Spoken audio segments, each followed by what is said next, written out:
여호수아 24장 19절로 33절.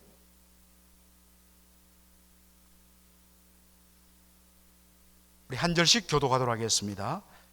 여호수아가 백성에게 이르되 너희가 여호와를 능히 섬기지 못할 것은 그런 거룩하신 하나님이시요 질투하는 하나님이시니 너희 허물과 죄를 사하지 아니하실 것임이라.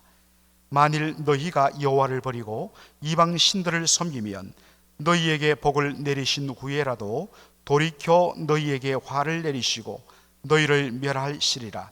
백성이 여호수아에게 말하되 아니니이다. 우리가 정녕 여호와를 섬기겠나이다. 여호수아가 백성에게 이르되 너희가 여호와를 택하고 그를 섬기리라 하였으니 스스로 정인이 되었느니라. 그들이 가로되 우리가 정인이 되었나이다. 여호수아가 가로되 그러면 이제 너희 중에 있는 이방 신들을 제하여 버리고 너희 마음을 이스라엘의 하나님 여호와께로 향하라.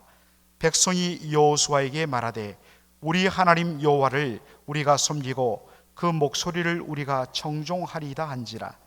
그날에 여호수아가 세겜에서 백성으로 더불어 언약을 세우고 그들을 위하여 율례와 법도를 베풀었더라.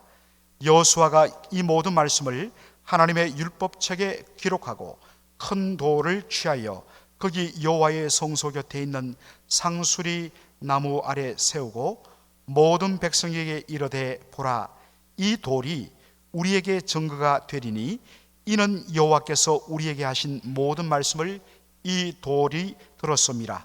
그런즉 너희로 너희 하나님을 배반치 않게 하도록 이 돌이 증거가 되리라 하고 백성을 보내어 각기 기업으로 돌아가게 하였더라. 이 일 후에 여호와의 종 눈의 아들 여호수아가 110세에 죽음에 무리가 그를 그의 기업의 경내에 딥낫 세라에 장사하였으니 딥낫 세라는 에브라임 산지 가스산 북이었더라. 이스라엘이 여호수아에 사는 날 동안과 여호수아 뒤에 생존한 장로들 곧 여호와께서 이스라엘을 위하여 행하신 모든 일을 아는 자의 사는 날 동안 여호와를 섬겼더라. 이스라엘 자손이 애굽에서 이끌어낸 요셉의 뼈를 세겜에 장사하였으니 이곳은 야곱이 세겜의 아비 하몰의 자손에게 금 100개를 주고 산 땅이라. 그것이 요셉 자손의 기업이 되었더라. 다 같이 읽겠습니다. 아론의 아들 엘라살도 죽음에 무리가 그를 그 아들 비나스가 에브라임 산지에서 받은 산에 장사하였더라. 아멘.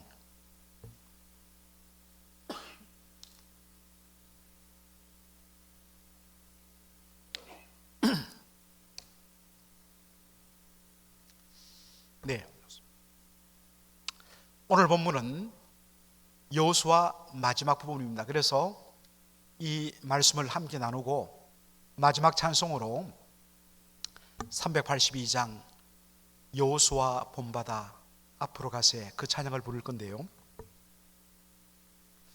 오늘 이 설교는 이제 그가 이 땅을 떠날 날이 얼마 남지 않았음을 직감한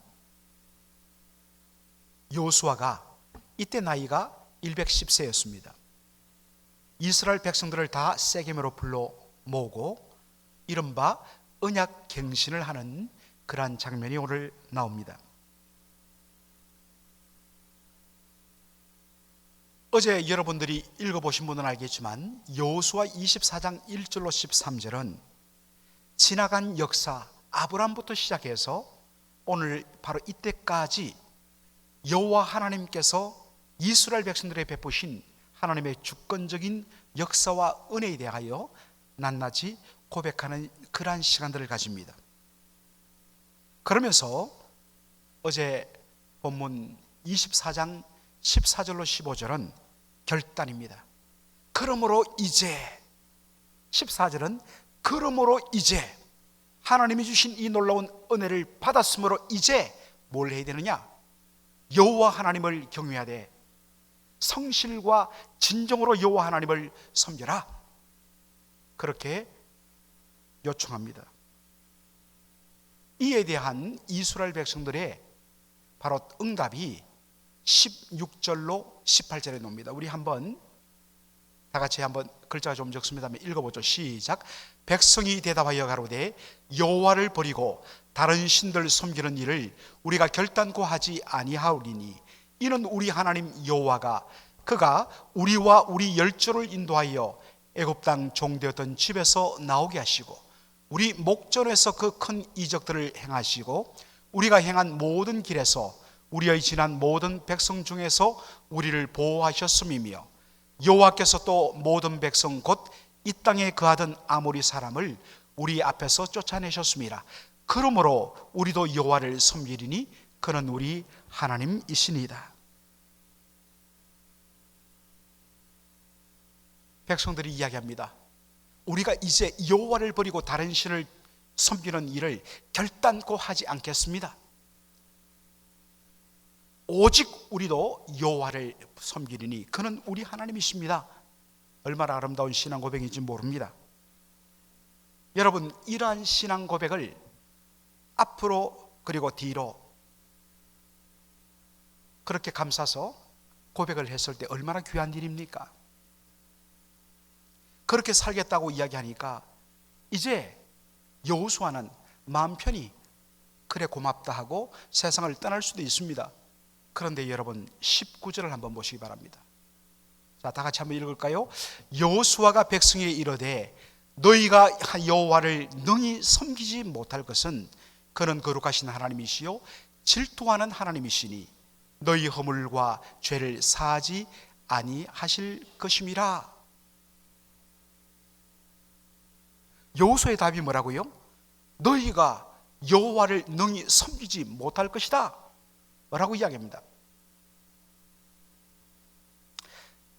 정상적인 반응이라면 백성들이 여호와 하나님을 섬기겠다고 결단할 때에 칭찬해주고 격려해주고 그래 잘 생각했다 고맙다 나는 비록 이 땅을 떠나지만 너희는 진실되게 여호와 하나님을 섬겨야 된다 그렇게 말하는 것이 정상적이지 않겠습니까? 쉽지 않겠지만 그러나 하나님께서 은혜 주시면 능치 못하는 일이 없어. 그래 믿음으로 싸워봐. 이래야 돼 마땅하지 않겠습니까? 그런데 여러분 이 말씀을 그대로 읽으면 어떻게 됩니까? 여호수아가 백성들에게 찬물을 확 끼얹는 말을 하는 것입니다. 뭐? 너희들이 여호와 하나님만을 섬기겠다고? 너희가 그럴 수 있을 것 같아? 아니야, 너희들 그럴 수 없어. 여러분 백성들에게 용기와 소망을 줘도 될까 말까 한 판에 어떻게 이렇게 냉소적인 말을 퍼부을 수 있단 말입니까? 여러분 이 말씀을 하고 있는 여호수아의 나이가 몇 살이라고 그랬죠? 예, 110살이라고 했습니다. 110세. 아니 이 할아버지가 나이 110세가 되더니 지금 정신이 오락가락하시고 판단력이 떨어졌나? 말씀을 해야 할 때를 알지 못하고 어떻게 이런 말씀을 할 수 있을까? 더군다나 여러분들 오늘 우리가 읽었습니다만 하도 많은 말씀을 읽다 보니까 여러분 휙 지나간 것 같은데 31절 한번 보죠. 31절에 보니까 이스라엘이 여호수아에 사는 날 동안과 여호수아 뒤에 생존한 장로들 곧 여호와께서 이스라엘 위하여 행하신 모든 일을 아는 자의 사는 날 동안 여호와를 섬겼더라 라고 되어 있습니다. 물론 이제 여호수아를 지나서 우리가 다음에 있는 성경인 사사기를 읽어보면 사사시대는 300년 동안 암흑의 시대, 타락의 시대, 우상 숭배의 시대였습니다. 그러나 곧바로 암흑이 시작된 것은 아니었습니다. 여호수아 죽고도 여호수아와 함께 가나안 정복 전쟁을 믿음으로 바라보고 이루어냈던 그 초창기 장로님들이 리더들이 살아있는 동안은 여호와 하나님을 섬겼다는 것입니다. 그러니까 여호수아가 죽고 나서도 적어도 한 세대 수십 년간은 신실하게 여호와 하나님을 섬겼습니다. 자, 그렇다면 여호수아가 이렇게 말한 의도를 우리가 살펴봐야 된다는 것입니다. 너희들은 여호와 하나님을 섬길 수 없나니 여러분, 여호와 하나님을 섬긴다는 것은 그저 말로 섬기겠습니다, 사랑하겠습니다, 충성하겠습니다 말로 될 수 없다는 것입니다.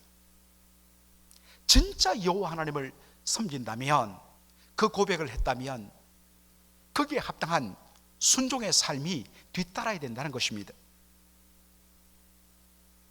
하나님보다 더 사랑하는 것들을 포기하고 내려놓는 결단이 있어야 된다는 것입니다. 과연 너희들이 그렇게 살 수 있겠느냐? 역설적으로 그들의 재헌신을 다시 한 번 더 끌어내기 위해서 의도적으로 과연 너희들이 여호와 하나님을 섬길 수 있을까? 라고 이야기한 것입니다. 주일날 우리가 함께 말씀을 나누었습니다. 예수님께서 베드로와 안드레와 요한과 야고보 형제를 갈릴리 호숫가에서 만났습니다. 그들에게 이야기합니다. 뭐라고 이야기합니까? Come, follow me. 나를 따라오너라. 나를 따라오너라. 이 말은 너희는 내 제자가 되어야 된다라는 말씀입니다. 그런데 예수님의 제자가 된다는 것은 놀라운 축복이지만 거기에는 어마어마한 결단과 헌신과 희생이 요구됩니다. 그래서 예수님 말씀하시죠. 누구든지 나를 따라오려면 나처럼 자기를 부인하고 자기 십자가를 지고 나를 쫓아야 된다. 여러분, 십자가가 무엇입니까?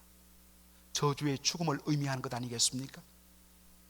대가 지불 없는 믿음의 고백, 그것은 말의 잔치일 뿐이란 것입니다.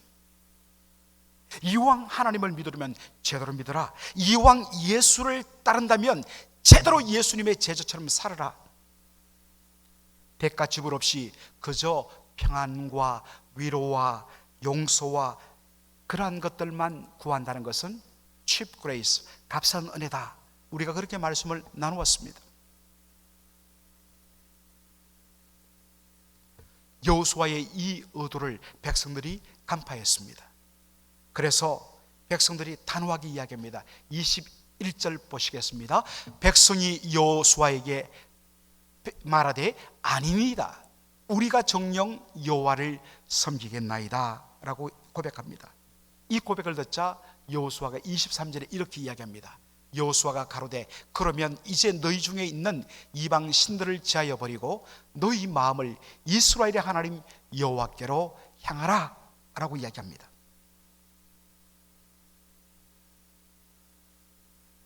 너희가 정녕 여호와 하나님만을 섬기기를 원한다면 이제, 과거가 아닙니다, 이제 지금도 너희 중에 있는 이방 신들을 제하여 버리고 너희 마음을 이스라엘 하나님 여호와께로 온전히 돌이키라.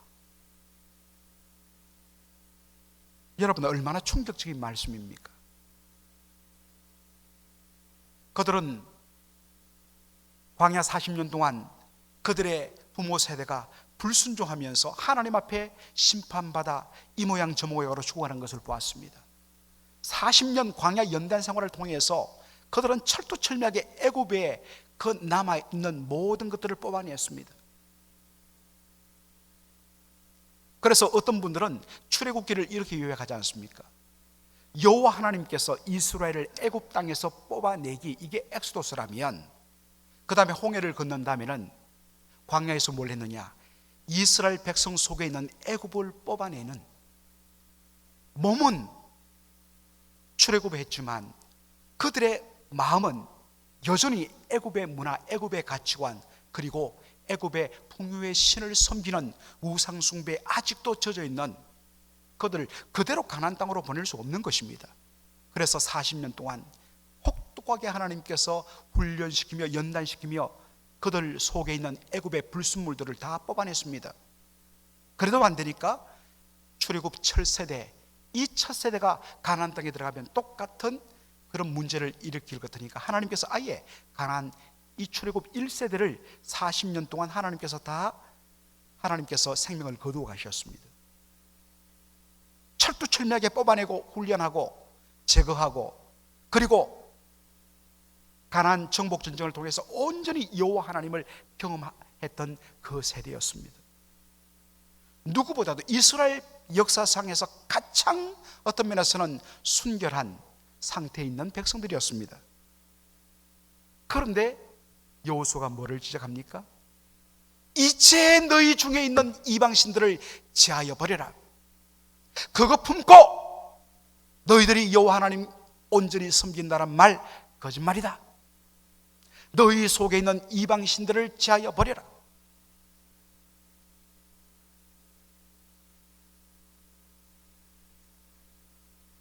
아직도 그들 속에는 조그마한 우상, 그런 것들이 그들 사이에 곳곳에 있다는 것을 보여줍니다.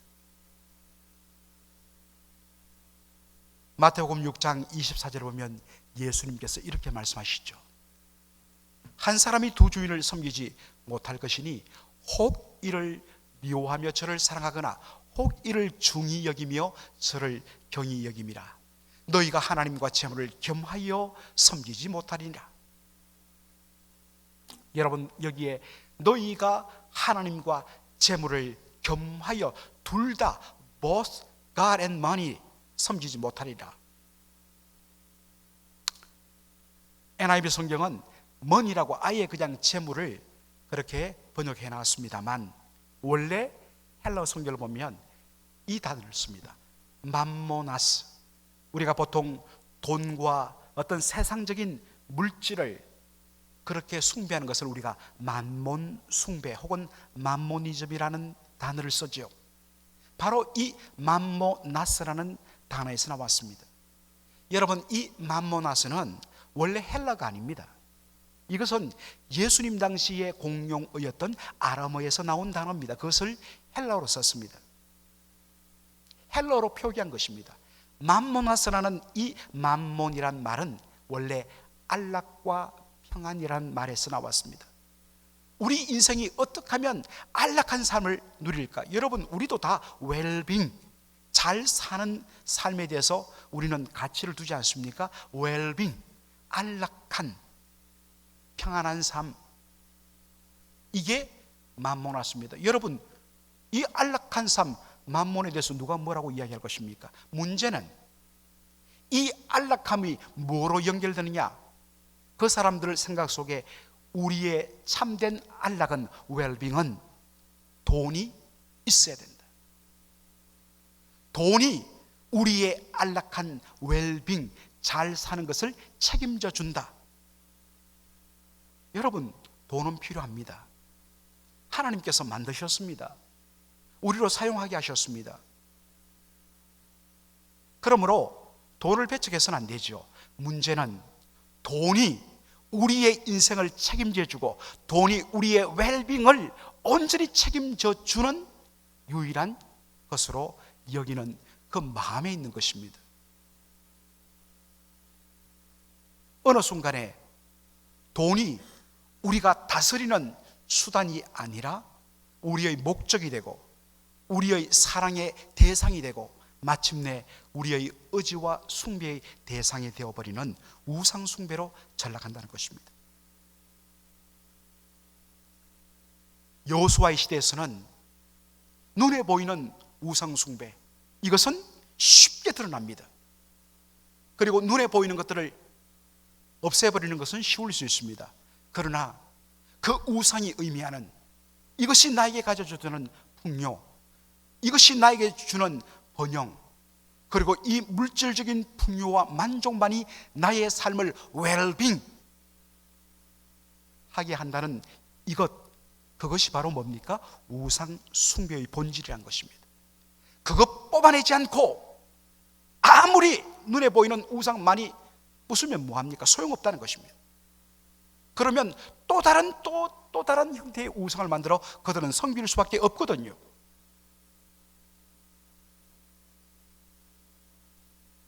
그래서 신약에서 우상은 눈에 보이지 않는 마음에 하나님보다 더 우선순위에 두고 하나님보다 더 프라이오리티에 두는 모든 것이 다 우상 숭배라고 예수님 말씀하시는 것입니다. 예수님 말씀하십니다. 너희가 하나님과 재물을, 만몬을 겸하여 both 같이 둘 다 섬길 수 없다는 것입니다.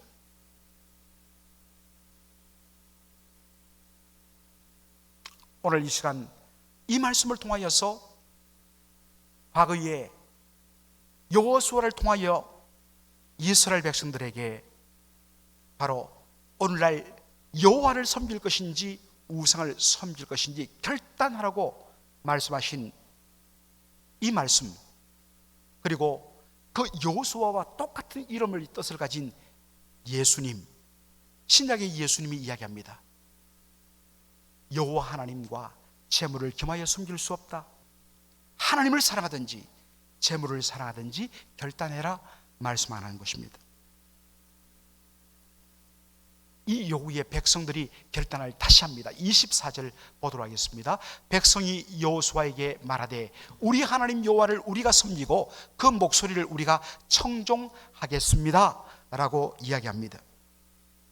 그리고 25절에는 또 이렇게 이야기합니다. 이렇게 사건입니다. 그날에 세겜 땅에 모여서 여호수아의 고별 설교를 듣고 그리고 여호수아 앞에 결단과 헌신을 약속한 바로 그날에 여호수아가 세겜에서 백성들과 더불어 언약을 세우고 그들을 위하여 율례와 법도를 베풀었더라 라고 되어 있습니다. 세겜에서 언약을 세웠다. 이미 언약은 하나님께서 출애굽했을 때에 시내산에서 모세를 통하여서 여호와 하나님과 이스라엘 백성들이 언약을 맺었습니다. 그러므로 여기 맺은 언약은 언약의 갱신입니다. 언약의 리뉴얼, 다시 언약을 새롭게 세우는 것을 말합니다. 여러분, 언약이란 무엇입니까? 언약이란 하나님과 하나님 백성 사이의 언약은 이것입니다.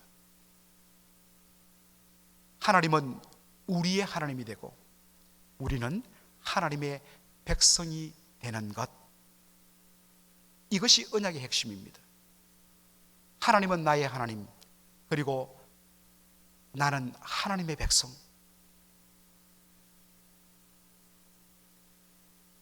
하나님이 나의 하나님됨을 인정하고 내가 하나님의 백성됨을 고백한다는 것은, 하나님의 백성이라는 것은 바로 하나님께서 나의 왕이십니다, 그분이 나의 주인이십니다 하는 것을 전제하는 것이 하나님의 백성, God's people이란 말의 의미입니다. 하나님의 왕되심을 인정하지 않는 하나님의 백성됨은 존재할 수 없습니다. 그러므로 스스로 나는 하나님의 백성이라 했을 때 하나님의 주권과 하나님의 말씀의 통치를 거부하며 내가 내 뜻대로 살면서 하나님의 백성됨, 있을 수 없다는 것입니다. 그러므로 언약을 맺었다는 것은 하나님을 나의 왕으로 모시고 그분의 주권을 인정하고 그분의 말씀의 통치를 받는 하나님 백성의 삶을 살겠습니다 라는 약속과 결단인 것입니다.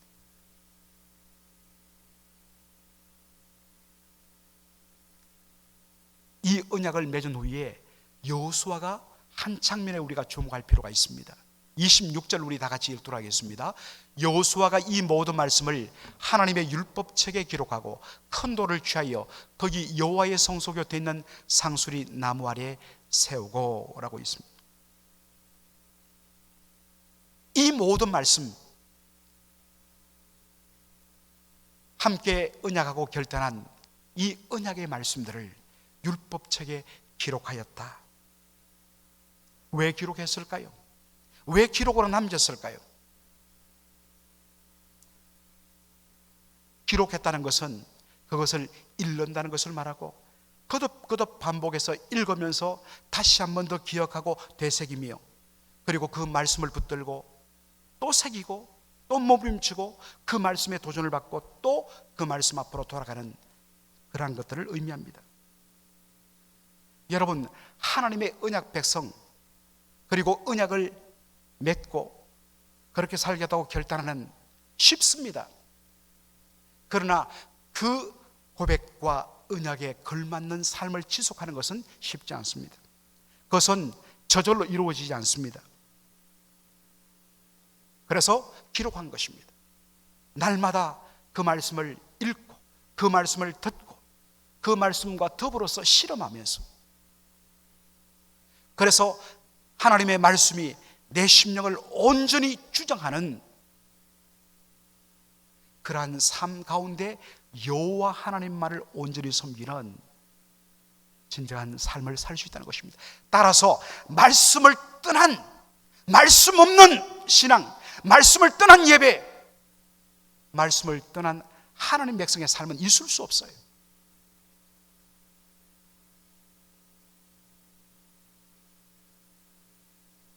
그래서 날마다의 하나님의 말씀을 묵상하고 그 말씀을 내 마음판에 새기고 그 말씀이 하루 종일 내 삶을 지배하도록 하는 삶, 이것이 언약 백성의 삶에서 너무나 중요하다는 것입니다.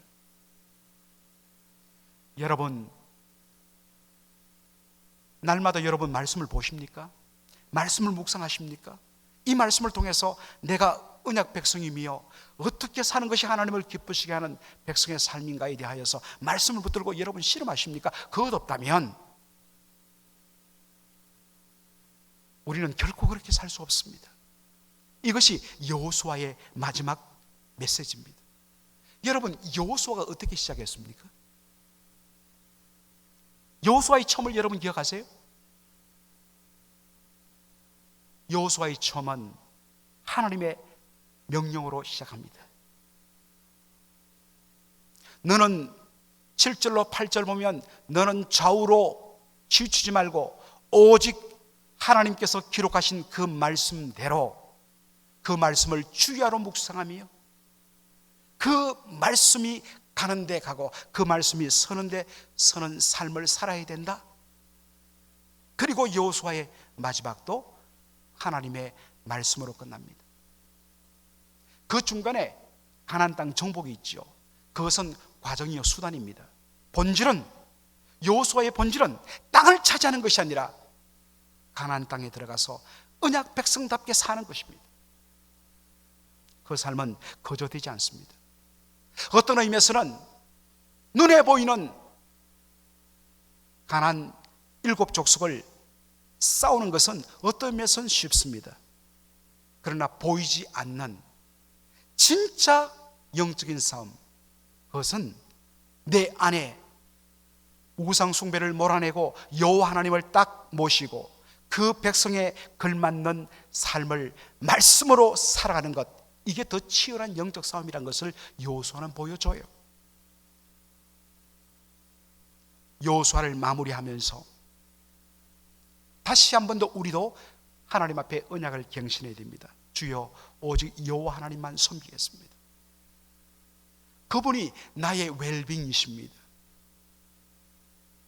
하나님보다 더 사랑하는 것들을 내 마음속에서 몰아내겠습니다.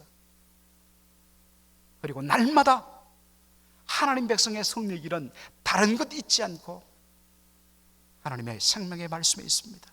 그러므로 제가 이 말씀으로 더불어 날마다 주 앞에 몸부림치는 백성의 삶 살겠습니다 라고 결단하며 말씀을 펴고 그 말씀과 더불어 살아가는 저와 여러분 되기를 주의 이름으로 축원합니다. 아멘.